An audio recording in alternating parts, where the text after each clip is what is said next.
Welcome to the DPM podcast, where we go beyond theory to give expert PM advice for leading better digital projects.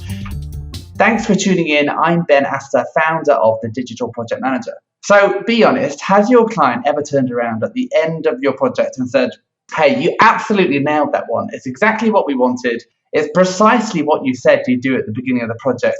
And it's just amazing how you've managed to capture everything and not drop things along the way. Well, I suspect it hasn't happened.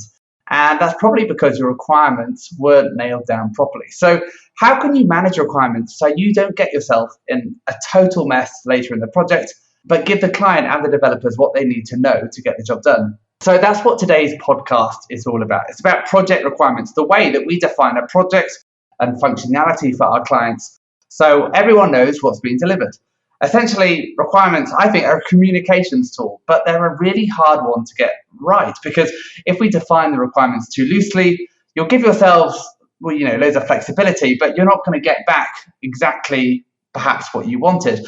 And if you define them too tightly, you're going to find, there might be loads of things missing. So how do we get this balance right?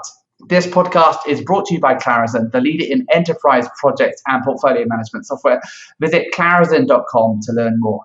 So today I'm talking to Kelly Suter. Kelly is a technical project manager at BI Worldwide and one of our resident DPM experts at the Digital Project Manager. So hi, Kelly. Hi there. Thanks for having me, Ben. No, it's awesome to have you. I think this is our second podcast, isn't it? Yes, it is. We did a podcast a long time ago. So for those people who have forgotten who you are, do you want to just give us a kind of an overview of how did you get into project management? You've kind of taken an interesting route, I think, not dissimilarly to most, I think, project managers. We never, intended to be a project manager when you grew up. But tell us a bit about your story. How is it that you're now a digital PM? Yes. So I started my professional career path as a sports reporter, actually. And from there, because I studied communications with a focus in public relations and media. So when I realized that newspapers were not an up-and-coming thing anymore, I decided I would look over at the publicity industry. And I was a publicist for about 3 years. And I did that. It was for one brand, for Sesame Street Live. And so I really nailed down that brand for, like I said, about 3 years. And I actually had someone who was at a custom e-commerce shop, a digital agency, full service, just focused on e-commerce. And so she said, we don't have a project management department here. And do you want to be a project manager? And I said, what is that? And my dad actually had a graphic design agency. So all growing up, I was familiar with the agency process enough to know that it was crazy, hectic, always going. But I was like, I'm into it. Let's see what you have over there. So I went over there. The first book I ever read by Megan McNerney was People, Pixels, and Process. I don't know if I said that in the right order, but I read that. I applied it. Another one, yeah. Yeah. People, Pixels. I think it's people, Pixels, and Process. Yeah. There we go. And I applied that best I could to the agency I saw in front of me. At the time, it was 12 people, and like I said, we were making custom brochureware and e-commerce sites.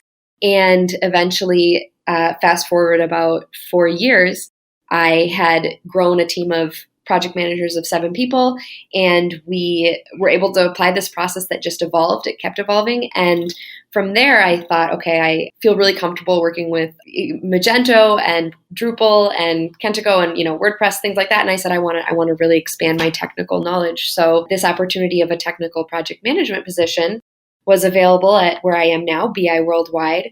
And so I hopped over here. I really wanted to be back in this PM role, get my hands closer on projects and sharpen my technical tools. So that's where I am today. It's been really exciting. It seems like it's gone by in a blink of an eye, but I absolutely love it. So I'm always curious though. So is this now your dream? Oh, tell me, what is your dream job? It feels like you've kind of gone, what sounds like, hey, it's cool. I'm a sports reporter. I work with Sesame Street. Now you're working in tech as a project manager. But what do you want to be when you grow up? That's a really good question. I think that Oh, I would say that what I like most about what I've come into where I am right now and where I had been just recently at Irish Titan at that other development shop is I love coming into where it's very clear that a process isn't really there or it's just starting to evolve. Not to say that the team isn't super talented and putting out great stuff already, but I really love taking challenges head on where there can be process, there isn't, let's see what works, and making teams feel that relief of like, oh, we have something to work with, something to lean against, like putting process in place. So I think my dream job is to be able to be that, firefighter, for lack of a better word, for maybe, I don't know, up and coming businesses, were startups just recently, to come in and say, okay, we know that we've implemented this process. Let's see you do it with this one and this one. Cause I love a juicy challenge. Nice. That's cool. So tell me, what are the challenges that you're dealing with now? Like you're, I guess, going to that firefighting idea, like going in and firefighting work, trying to iron out process at an agency is one challenge. But what are the challenges that, day in, day out, or a particular challenge that you're working through right now? Currently, I would say, among all the challenges we're always battling, I think my main one right now is convincing in a way that's not boring, buy-in from the team with documentation. I mean, not to just sound like I'm, selling the topic of this particular podcast, but really I think it's hard when you have an excited client and an excited team to get full buy-in of like, okay, we don't have to slow down, we don't have to lose momentum, but we do have to document. And then templatizing that documentation and just covering your bases sufficiently. You don't have to do it, it doesn't have to be as painstaking as it can be, but documenting enough so that, if you move on to a different team or you get promoted or you are in a different role, that not all logic and process is lost with that. Because I think I have seen teams who are reinventing the wheel constantly, either with their product build or their documentation.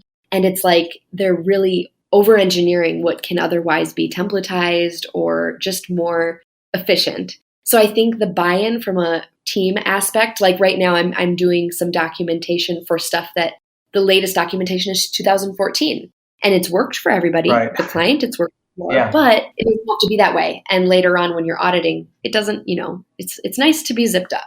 Cool. So you're kind of dealing with the challenges of defining process, creating documentation, refining process. In that, as you're doing that, are there any kind of tools that you use? What are you finding that's kind of making your life awesome at the moment? How do you deliver that? And what do you use to do that? Yeah. So specific to documentation, or I don't fix what's not broken, I use Google Suite. I mean, if you have clients that do not have security or privacy issues with the information in the documentation that you're formalizing, Google Suite, Google Docs, shared space, ability to set permissions on who can just see, who can just comment, or just internally if it's something you're only sharing with your team. So you don't have to think about version control, and then later you can export in PDF and make it a formal signable document that way. So when it comes to just writing the documentation, that's what we use.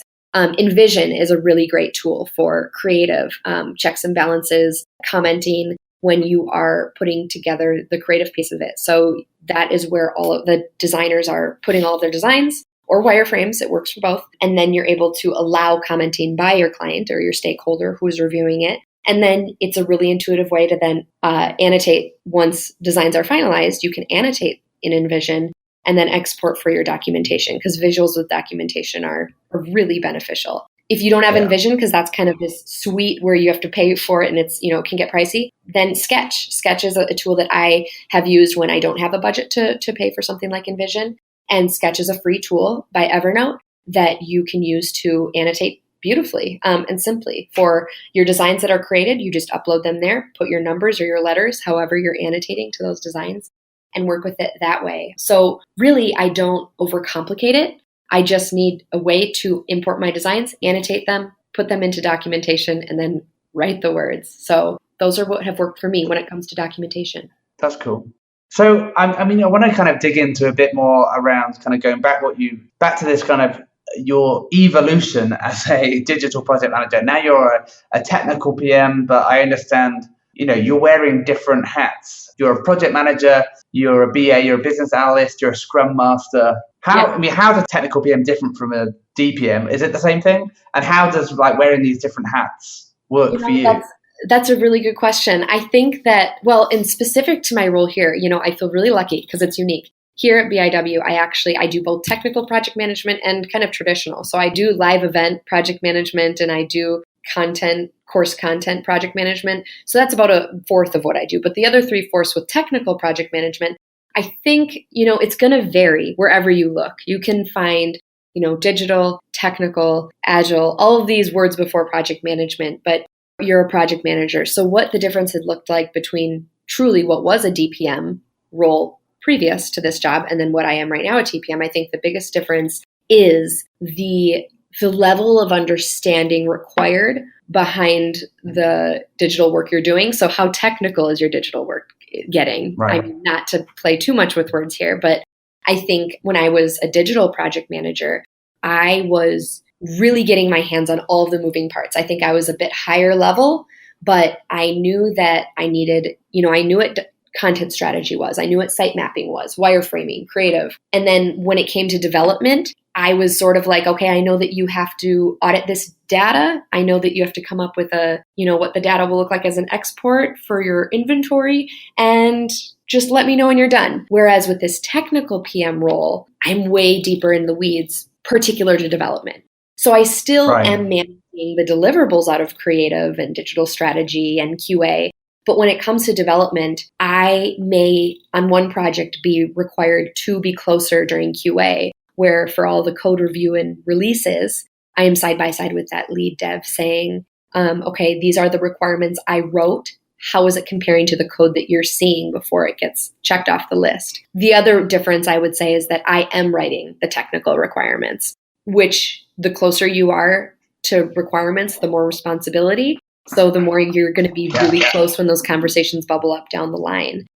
So a digital PM, I managed those requirements, told the right people who needed to do them to get them done. And then as a TPM, I'm actually writing those. So it's kind of like I'm further in the trenches when it comes to development. Yeah. So, okay, for those people who are kind of unfamiliar with what functional requirements are, or, you're talking about business requirements, and that's what you're doing. You're doing functional requirement design, you're doing business requirement design.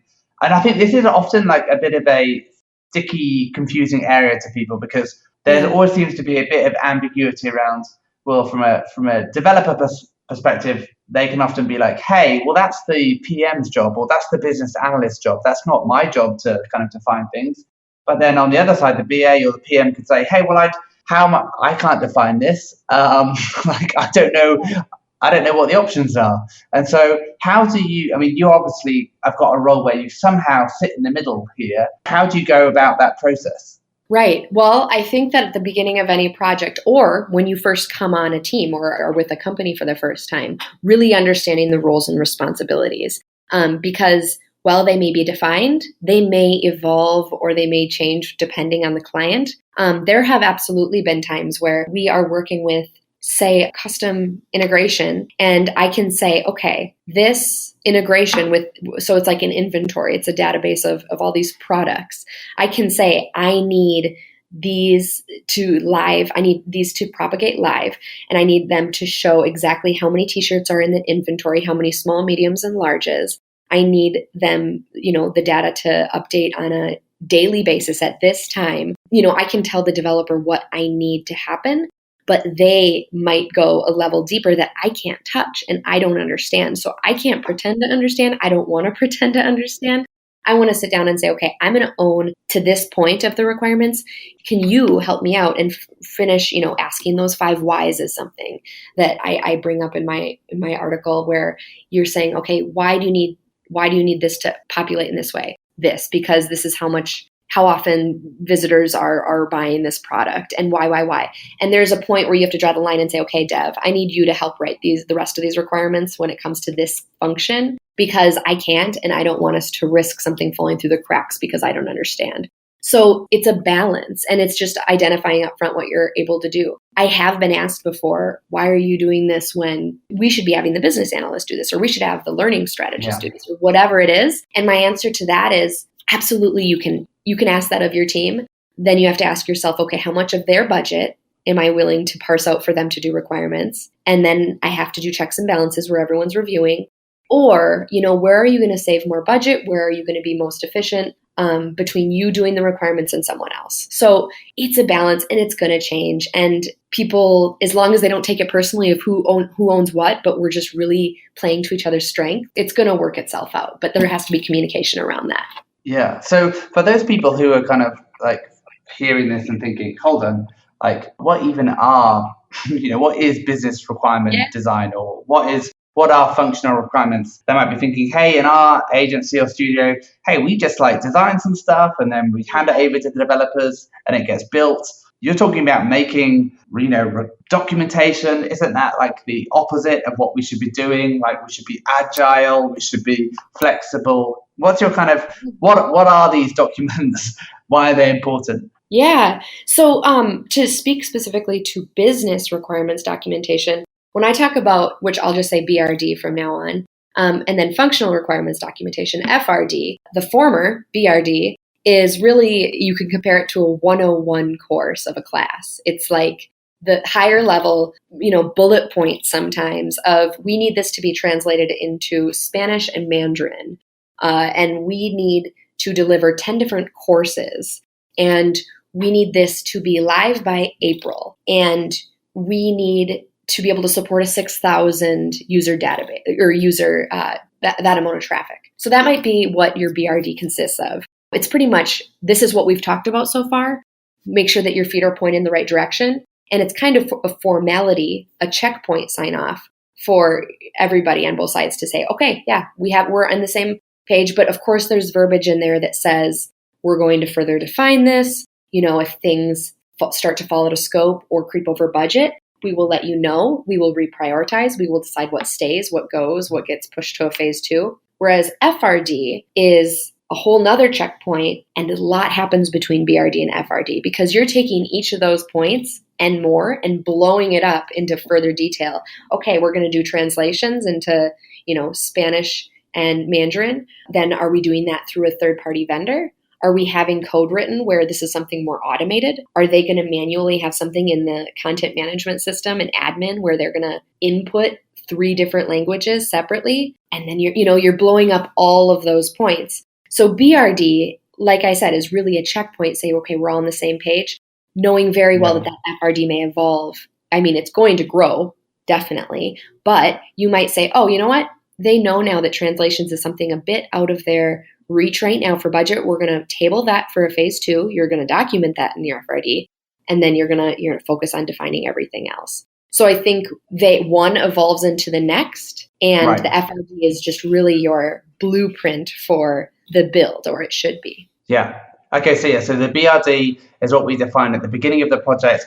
It's essentially defining what success looks like from a business perspective. Yes. How is this project going to deliver success? What are the things that we need to touch on? Whereas the functional requirements is where we're defining, okay, for this bit of functionality or for this business requirement, the site needs to work in, well, it needs to be accessible to people and readable for people in China. Therefore, it has to be in Mandarin, it has to be localized. And that's kind of where we go into the details. But I mean, let's kind of talk about the agile thing. And like, what's your kind of take on, I think there are a lot of developers who would be, well, I think there's 2 camps, aren't there? There's some developers who are like, hey, show me the requirements. I can't do anything without any requirements. And then sometimes when you give those same developers the requirements, they're like, hey, this isn't how we should be working. We should be agile. We should just be delivering a small piece of this functionality and iterating on it.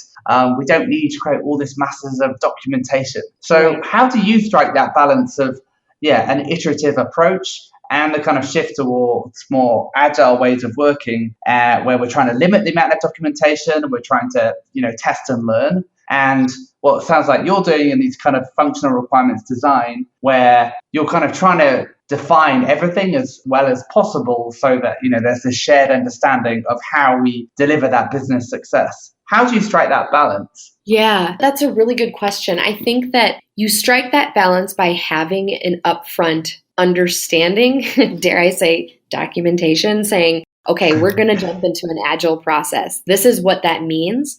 And this is what we need from the client side.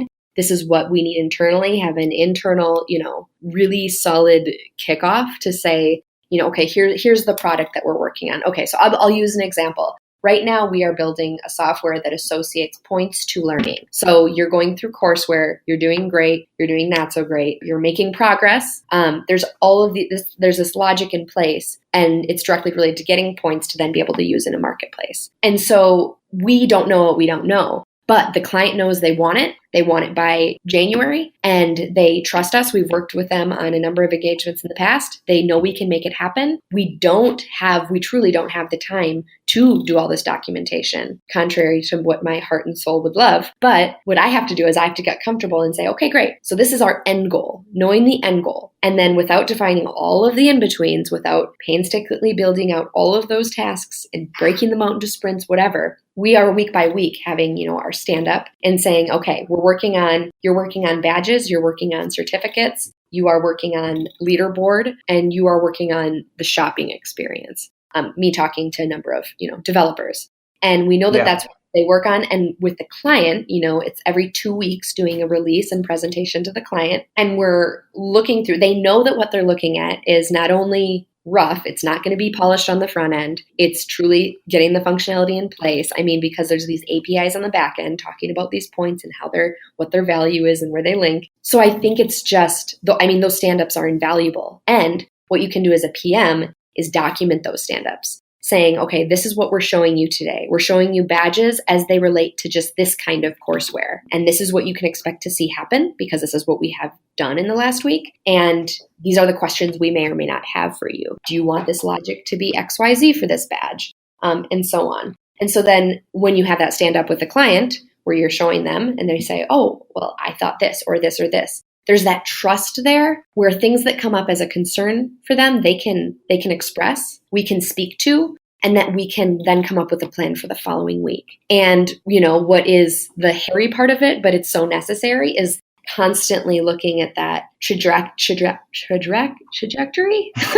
There you go. So, and saying, okay, between now and when we have this finished product, how are we tracking? What maybe do we have to, certificates are not going to be a thing. We can't do that right now. It's not going to fit in because we have to focus on, you know what I'm saying? So I think it's constant communication, documentation as you go along, but having that trust. Yeah. Because I think one of the things that can, often, just almost put a pause on a project right at the beginning is, hey, if you wait till everything is defined and you're like, okay, well, we can't do anything without having the functional requirements defined for the entire project. That's going to take a really long time, right? So I like this idea of, hey, these functional requirements are important because it enables us to, it gives the developers definition on exactly what they need to build. It gives the client clarity on what they're going to get. It gives QA the ability to actually know what they're testing against, whether or not this kind of passes or not, and kind of evolving as you go. And it's kind of like do as much as you need to be able to keep the project moving. But obviously it's quite time consuming, right? Like the process of documenting all this out. So how do you actually do that? Is that something that you do in Jira, like as you're writing a ticket? Or what's your talk us through that workflow? Yeah, so that's a good question. When I have an FRD completed, this isn't me being in a silo and not checking with anybody. I let the team know I'm going to be asking questions as I go to know either whether it has to do with best practices or, we talked about this in that meeting. Where did we land? If you haven't already, taken notes for it, whatever. And when I have that finalized FRD, everyone has reviewed it and then we put it to the client. It's been approved. I actually, I've done one of two things. And I present it to the development team this way, because like you mentioned before, some developers want the requirements given to them. They want to be told exactly what are my tasks, let me know how to do them, can I estimate them, whatever. There's another type of developer among many that will say, no, don't tell me how to do my tasks. That is not the order that I would do them. And you can get off on a wrong foot by doing that. So I'll sit in a room and say, first, do you prefer to build these tasks out on your own, or do you prefer I do them? More often than not, they actually, because they've reviewed the FRD, are okay with you building out the tasks. And I build out a task for every line item. And I do my stories by page type. So you might have a registration story. You might have a homepage. You might have a product page. And then do subtasks for every line item on that page type. And I build them out that way. And then what I have the developers do, no matter what, because I'm not going to estimate their time. And if you have the freedom to do this within your company, have the developers estimate their own time.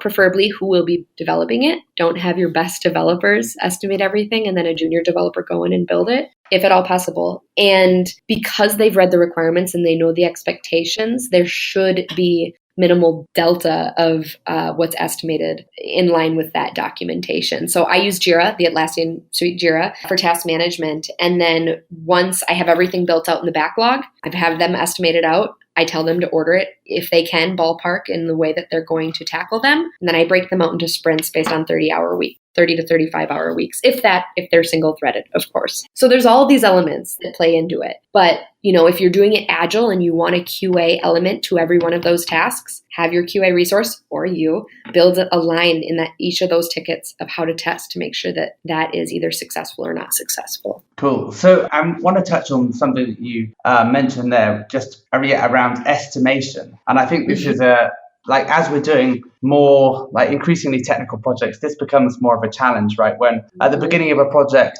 a client wants to know how much the project's going to cost. Then we have this challenge where we don't know exactly the functionality. So how do you, what you talked about there was, I guess, more of an agile process where you're working with the client, maybe you've got some kind of retainer, or you're not having to estimate the entire project upfront, because you talked about kind of estimating the per requirement. But how do you deal with that at the beginning of a project when you're trying to give a client an estimate for, hey, I think this is going to be 200K? Are you basing those on the business requirements? Or what are your kind of how do you kind of do the pre-functional requirements to get to those early ballpark estimates to enable a project to start? And how do you balance that around then translating those kind of ballpark estimates to the actual functional requirement design and the estimates to that more defined piece of functionality? That is a loaded question. I think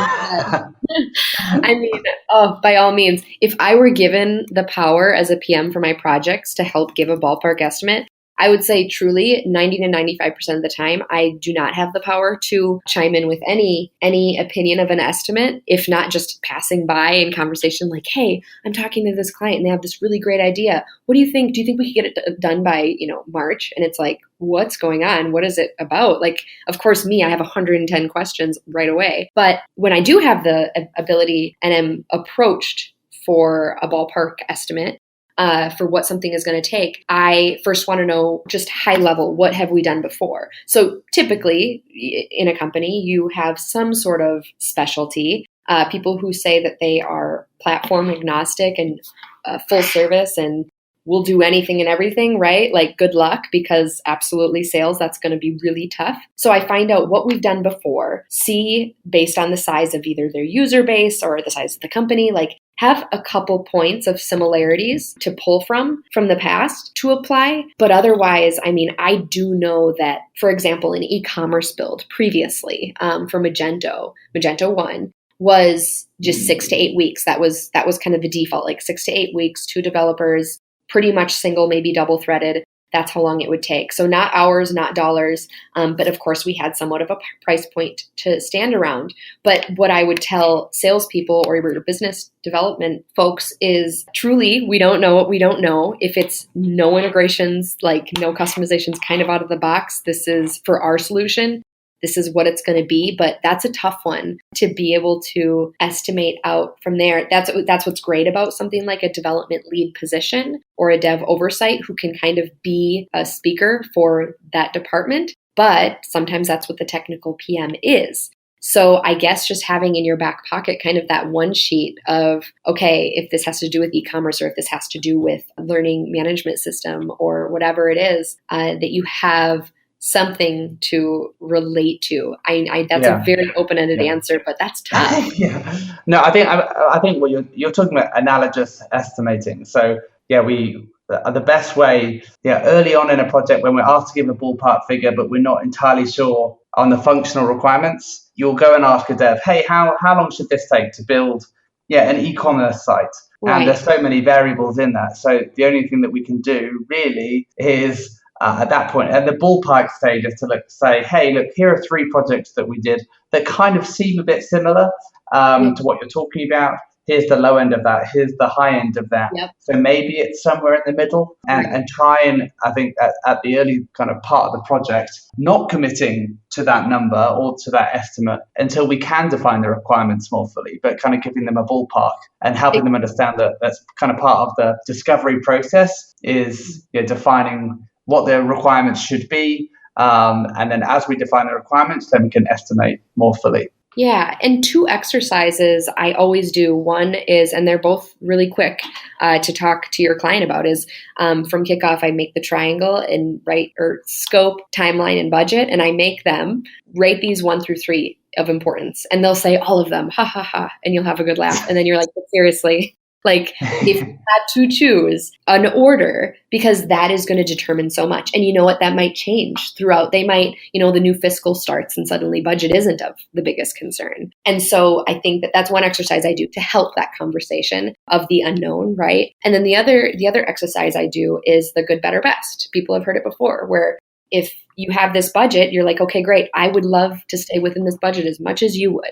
But as you go along, if an integration pops up or a third-party vendor blows something out of scope because their designs are just awesome, but also technically insane, that you can say, okay, great. So we can do this. This is what it will cost, which is over your budget. Or if we're on budget, this is what you won't get for scope. Or let's find a happy medium in between. So have a good, better, best, and make the client make that hard decision so that you're not just laying the hammer down and telling them this isn't going to happen. So those are the 2 exercises that I find actually the most beneficial, and in terms of keeping things within timeline, scope, and budget, but also it allows your client to truly feel like you're letting them in on this, collaboration decision and having them make that sort of business decision. Yeah, I think that's great. I think, what you're talking about in terms of making this a collaboration, I think often clients can sometimes kind of try and force us into a corner and say, hey, I want you to commit to a budget. And obviously this is really tricky when it's fixed price.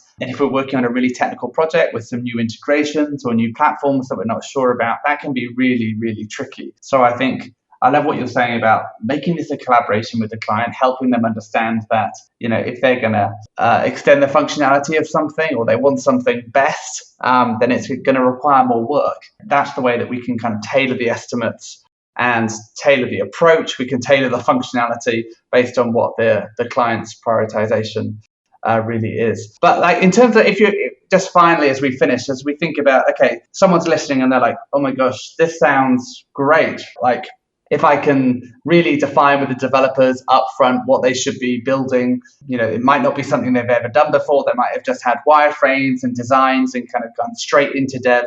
What would you say, like as someone kind of dipping their toe in the water with kind of writing requirements, what's the first step to actually getting a bit more, I guess, introducing the idea of requirements and getting a bit more solid about the way that you're kind of defining development? Yeah, well, I've said this before when I've had this conversation, that if you're in this role as a digital project manager for the first time, you being someone of this digital age, someone who's existing right now, who is exposed to, smartphones and tablets and just technology all over the place, you know more than you think you know, because you have already been exposed to digital behavior and you've already learned habits and you've already survived thus far in the technical age, and you've gained so much more than you probably realize you have. So rather than jumping and Googling technical documentation template and then downloading it and then trying to fill in the gaps, I may or may not have done that before. I think that you need to take a step back and, okay, what are we doing for this client? We are building them a registration webpage for an event, and it has a homepage, and you just have a web form on that homepage, and that's it. What do we need to define here? And just find every element of that page and ask yourself, what does this do? If for mobile and for desktop, and just starting there, and pretend that you are explaining it to someone's grandmother who still has her Nokia brick phone. Explain it out loud to yourself, and then go to your developer and say, am I right in assuming this? And the developer is going to appreciate, they might judge you a little, but they're going to appreciate it, that you're asking those questions and making sure that you're defining something in a way that is going to allow them to be successful too when they build it. So I think when you're dipping your toe in the water that is requirements documentation, just parse it up, chunk it up into elements of what you're building, and then explain it. And I think that if I looked at my first requirements documentation, it sounds more conversational than it should, I'm sure. And I'm sure I was inconsistent with the same exact functionality on different pages. But that's okay. It's going to evolve. And you know what? This is a digital project for your client. This isn't something that likely they do all the time. And so you are, representing your company or your group or your team as an expert, but just walk through it with them, and you know more than you think you know, because we all live in there. Yeah, I think that's really helpful. I love this. I think requirements really is all about asking questions and getting questions to answers. And I think as we kind of start defining requirements, we can think, is this a stupid question? Is this obvious? But I think understanding that actually, no, nothing really is obvious, and you can start by just asking yourself the questions. If you were going to try and explain this to your mama like that, or your grandmother, like, what would you need to tell them? And then and remembering as well that it's just this communication tool, that it's the piece of documentation that's going to enable everyone to be on the same page with what actually is being done. And I think when you've got clarity around what you're actually doing, it means there's a lot less wasted effort in terms of expectation management. It means everyone's on the same page with what you're delivering. And it just means you waste less time. It might take time to do it. It might take time to create, but that kind of pays back massive dividends when you don't end up doing rework, or the client doesn't get disappointed because they got something different to what they're expecting. So, Kelly, thanks so much for joining us. It's been great having you with us. Thank you. I appreciate it. And as one of our DPM experts, Kelly is also making an appearance in our Mastering Digital Project Management course. If you're not sure what I'm talking about, but you need some PM training, check it out. We've got a 7-week crash course. It includes some interactive video lessons, assignments, group discussions, webinars. Head to dpmschool.com and get yourself signed up. Our next course starts in February. And if you'd like to contribute to this conversation about requirements, how we do it, head to the resources section of the digitalprojectmanager.com to join our Slack team, where you'll find all kinds of interesting conversations going on there, or just comment on the post. But until next time, thanks for listening.